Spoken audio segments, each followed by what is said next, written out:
Every week, in churches around the world, millions of people recite the same words. He suffered under Pontius Pilate, not under Herod, not under Caesar, not under the chief priests, under Pontius Pilate.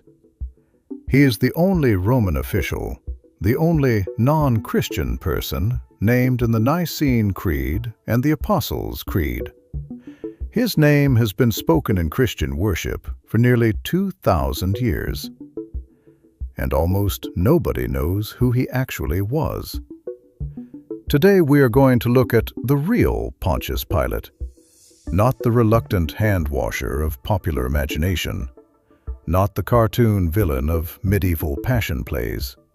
The actual man, the historical record, what the sources outside the Bible say about him, what archaeology has confirmed about him, and what the Gospels show us when you understand the political world he was operating in. Subscribe before we go any further. Every week we go deeper into the Word together, and we will be here every step of the way. Let us start with what we know for certain from outside the Bible. For most of history, everything scholars knew about Pontius Pilate came from four sources. The four Gospels, the Jewish historian Josephus, the Jewish philosopher Philo of Alexandria, and the Roman historian Tacitus. All four are significant, but all four were writing after the events they describe, and all four had their own perspectives and purposes.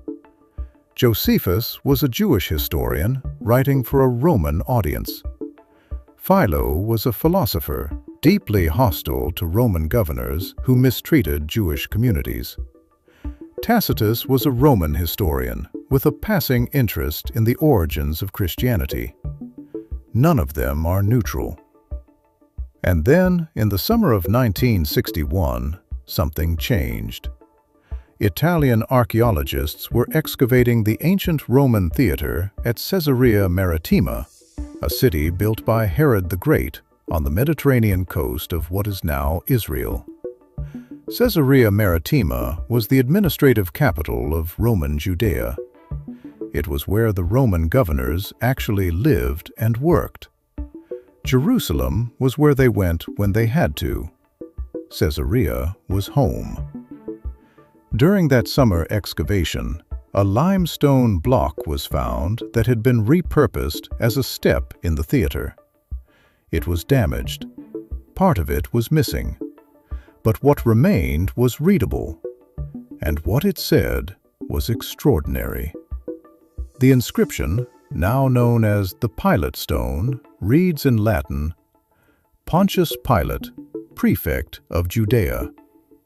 Before that discovery, some scholars had questioned whether Pontius Pilate was even a real historical figure or a theological invention of the early church. The Pilate Stone settled that question permanently. This was a physical, first-century Latin inscription bearing his name and his title, carved in stone, found in the city where he lived.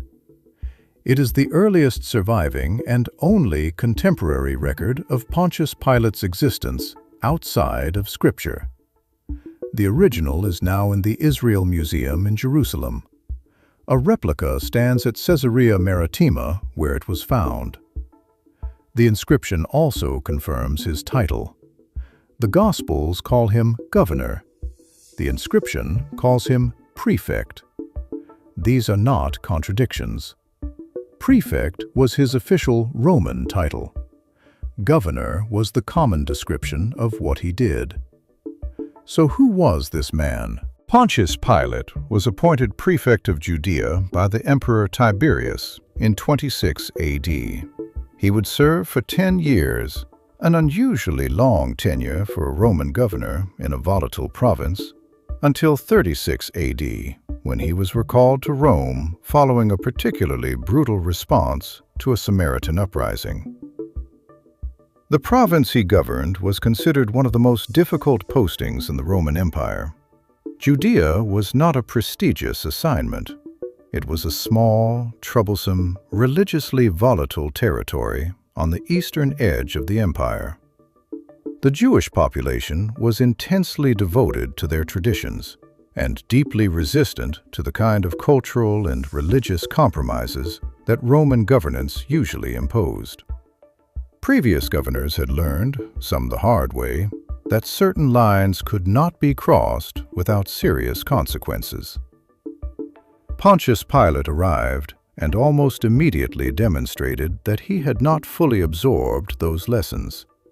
His first major incident is recorded by Josephus. Pilate sent a new cohort of Roman soldiers into Jerusalem.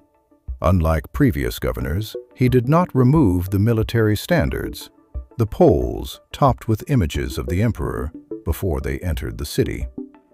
Roman military standards bearing the image of a human being were deeply offensive to Jewish religious sensibility. Previous governors had always removed them as a matter of standard practice when entering Jerusalem. Pilate either did not know this or did not care. The standards were brought in at night. When the population discovered them the next morning, the reaction was immediate and intense. A large crowd marched to Caesarea, where Pilate was based, and staged a protest that lasted 5 days. On the 6th day, Pilate summoned the crowd to the amphitheater. He had soldiers surrounding them on all sides. He told them to disperse or face death. And the Jewish crowd did something that stopped him entirely. They lay down on the ground and bared their necks, declaring that they would rather die than endure the violation of their laws. Pilate backed down. He removed the standards. The second major incident, recorded by both Josephus and Philo, involved money. Pilate decided that Jerusalem needed an improved water supply and commissioned the construction of an aqueduct approximately 50 miles long to bring water into the city. An impressive public works project by any measure. The problem was where he got the money to build it. He took it from the sacred temple treasury. The Corban Fund, money dedicated specifically to God and the temple. Using sacred funds for a secular construction project was a serious violation of Jewish religious law and a profound insult to the community. When a crowd gathered to protest, Pilate was ready. He had soldiers disguised as civilians, armed with clubs hidden under their clothing, positioned throughout the crowd. At a signal, they attacked. Many protesters were beaten. Some were killed in the violence. Some were killed in the stampede that followed. Philo of Alexandria, who was writing around the same time, described Pilate in sharp terms. He wrote about Pilate's briberies, insults, robberies, outrages, wanton injuries, executions without trial, and ceaseless and supremely grievous cruelty. Philo was not a neutral observer, and his language may be colored by hostility, but the pattern that emerges across multiple independent sources is consistent. Pilate was a man who pushed until he was pushed back, and then, on occasion, he pushed too far. The gilded shields incident recorded by Philo adds another dimension. Pilate set up gilded shields bearing the name of Emperor Tiberius in Herod's palace in Jerusalem. Not images, just the emperor's name, but in a sacred space where even that was considered provocative. The Jewish leadership wrote directly to Tiberius. The emperor's response was sharp and immediate. He ordered Pilate to remove the shields at once and have them taken to Caesarea. Tiberius himself had to correct his own governor. By the time Jesus was brought before Pilate, Probably in the spring of 30 AD or 33 AD, depending on how scholars calculate the chronology, Pilate had been governing Judea for several years. He had a track record. He had made enemies. And critically, he had been embarrassed before Tiberius at least once. The political context of the trial of Jesus is essential to understanding Pilate's behavior in the Gospel accounts.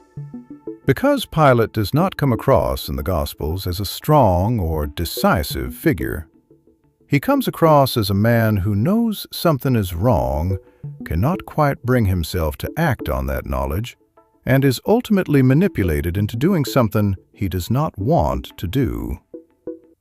To understand why, we need to understand the relationship between Pilate and the Jewish high priesthood.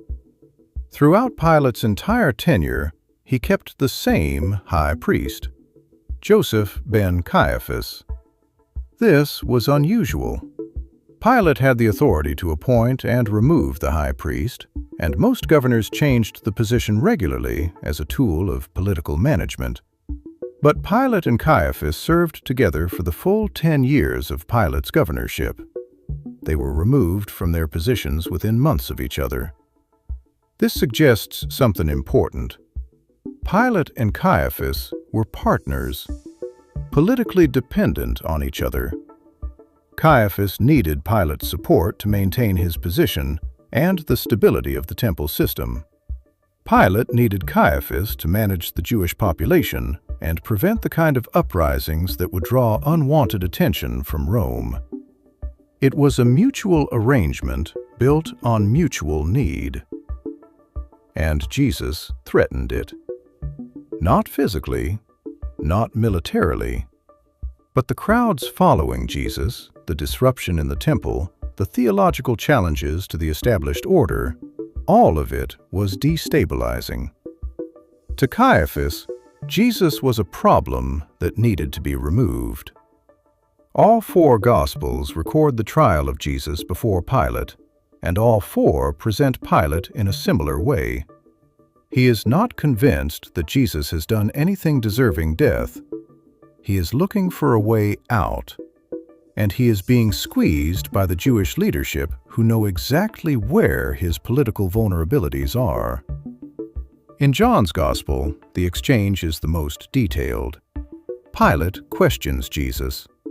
Jesus answers in ways that clearly unsettle Pilate. Pilate goes back to the crowd and says he finds no basis for a charge against him.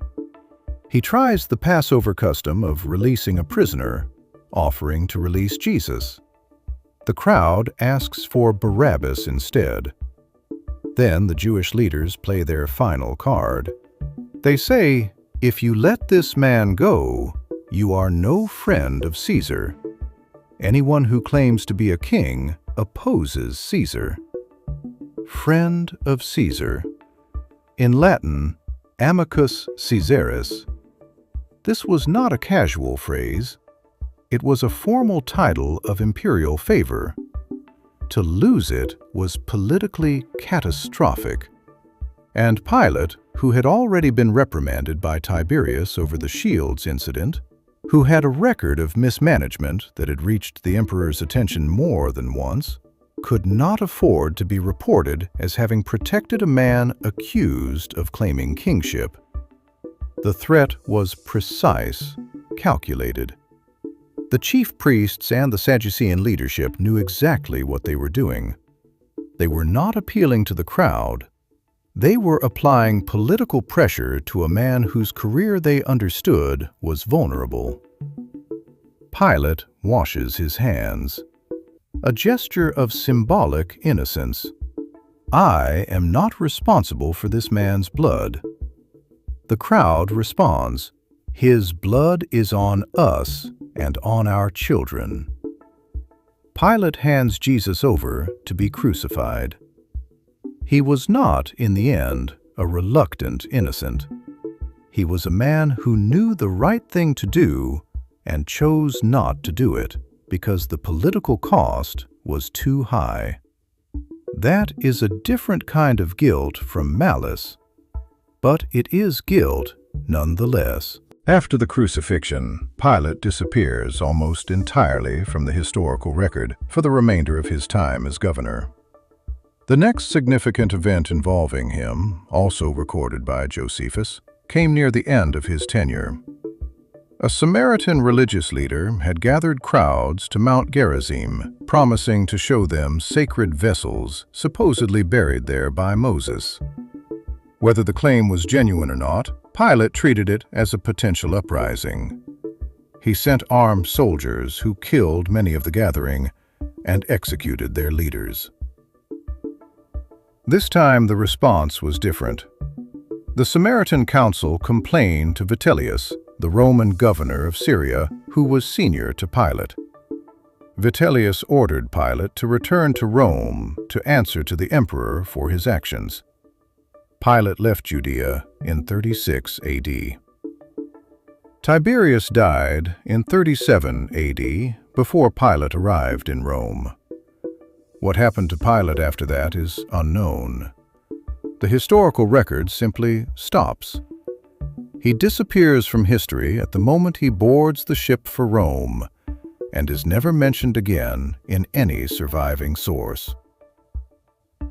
His fate became a matter of considerable Christian legend. The 4th century historian Eusebius records a tradition that Pilate was forced to commit suicide by the emperor Caligula. Other traditions say he was executed. Some Eastern Christian traditions venerate him as a saint or a martyr on the grounds that his wife's dream, recorded in Matthew's Gospel, and his own hesitations at the trial represented some form of latent faith. The Ethiopic Orthodox Church actually includes Pilate in its calendar of saints. None of these traditions can be verified. The historical record ends in 36 AD. What we know is that the man who sentenced Jesus to death was himself removed from power, discredited, and lost to history within 6 years of the crucifixion. So what does the historical Pilate tell us about the events of the trial of Jesus? First, it confirms that the political dynamics described in the Gospels are entirely consistent with what we know from external sources. Pilate was a man under pressure. He had a record of mismanagement. He had been corrected by Tiberius. He was politically vulnerable. The threat from the chief priests that he would be reported as an enemy of Caesar was not an empty one. It was aimed at exactly the right pressure point by people who understood Pilate's position perfectly. Second, the Pilate described by Josephus and Philo, the man who backed down over the standards, who had soldiers in the crowd with hidden clubs, who was eventually recalled for excessive brutality, is not a man of great moral courage. He was pragmatic, often brutal, capable of retreating when the political cost was too high, and capable of violence when he calculated he could get away with it. The man who washed his hands at the trial of Jesus is entirely consistent with that portrait. He knew, and he chose comfort over conviction. Third, the Pilate stone. The physical, archaeological confirmation that this man existed, that he held exactly the title the Gospels describe, that he governed from exactly the city the historical record places him in, is one of a growing body of archaeological confirmations of the New Testament world. The stone is not evidence for the resurrection. It does not prove the claims of the Gospel. But it demonstrates that the world the Gospel describes is real. The names are real. The titles are real. The political structures are real. The story that Christianity is built on did not take place in mythology. It took place in history, in a real province governed by a real man whose name was carved in stone 60 feet from where the verdict on Jesus was announced. So what does the story of Pontius Pilate mean for us today? First, there is a kind of warning in Pilate's story that is worth sitting with honestly. He was not a man who hated Jesus. He was not looking for an opportunity to kill an innocent man. By every account in the Gospels, he found Jesus compelling, wanted to release him, and knew that what was happening was unjust. And he did it anyway, because the cost of doing the right thing was too high, because his career mattered more than his conviction, because he calculated that the political damage of standing firm outweighed the moral damage of giving in. That is not an ancient problem. That is a human problem. The temptation to know what is right and choose what is comfortable instead is not something that died with Pontius Pilate. It lives in every generation. It lives in every person who has ever known what they should do and chosen not to do it because the personal cost felt too large. Second, the detail of the creed is worth sitting with. He suffered under Pontius Pilate. That line is not in the creed as an accusation. It is there as an anchor. To locate the events of the crucifixion in real history, real time, real place, real governance. The suffering of Jesus was not symbolic. It was not mythological. It happened at a specific moment, under a specific administrator, in a specific province of the Roman Empire. And the Creed preserves that specificity every time it is spoken. Third, Pilate's disappearance from history within 6 years of sentencing Jesus is striking. The man who sentenced the one Christians believe to be the Son of God simply vanished, recalled in disgrace, lost to history. The one he sentenced is still spoken of 2,000 years later by more people than have ever spoken the name of any Roman emperor. The stone at Caesarea Maritima confirms that Pontius Pilate was real, and the empty tomb, which we will look at properly in a future episode, is what confirms that what he ordered was not the end of the story. Before you go, drop a comment below. Tell us, where in your life are you hoping Christ will guide you? It does not matter where you are starting from. Write it down.